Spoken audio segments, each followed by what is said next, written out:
రామ్ రామ్ జై శ్రీరామ్ అందరికీ. ఇదిగో మళ్ళీ వచ్చేసిన మ్యాటర్ ఏంటంటే, ఇంటి కోడలికి చిన్న చిన్న పిల్లలుండి ఆమె ఇంట్లో ఏమన్నా ఫంక్షన్ జరిగి ఇంటికి వెళ్ళిందనంటే ఆ పిల్లలు ఇప్పుడు ఒక ప్లేస్లో ఉండి ఇంకొక ప్లేస్కి వెళ్ళేసరికి ఫస్ట్ మెయిన్గా అయితే అమ్మా నాన్న సంఖ అయితే పక్కా దిగరు. కొత్త వాళ్ళు ఉంటారు, వాళ్ళు వీళ్ళు పలకరిస్తుంటారు, గిల్లుతుంటారు, గిచ్చుతుంటారు, ముద్దు చేస్తుంటారు. కాబట్టి ఇదేంద్ర బాబు ఎప్పుడు లేని ఇప్పుడు గిట్లా చేస్తారు అని చెప్పి వాళ్ళు బెదురుకొని సంఖ దిగరు అనమాట.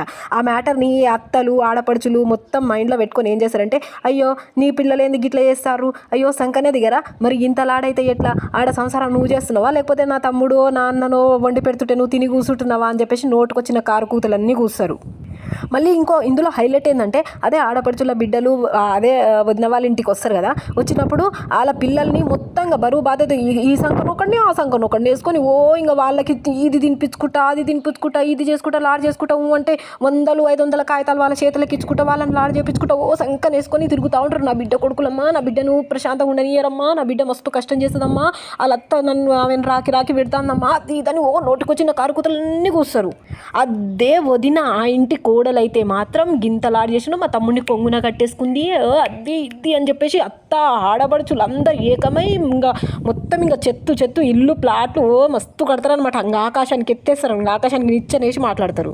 అలాంటి అత్తలకు ఆడపడుచులకు ఏమైనా డైలాగ్ ఉంటే నా తరపున ఇసిరేయండి. ఏంటంటే, నీ కూతురు నీ కొడుకుని నీ అత్తని నీ ఆడపడుచుని ఎలా కొంగున కట్టేసుకొని కాళ్ళు మీద కాలేసి తొక్కి వాళ్ళతో ఎట్లా నారదీస్తుందో అట్లనే నీ కోడలు కూడా నీకు అట్లనే చేస్తే నువ్వు ఒప్పుకుంటావా ఊరుకుంటావా అని చెప్పేసి ఒక్క డైలాగ్ అయితే వేయండి.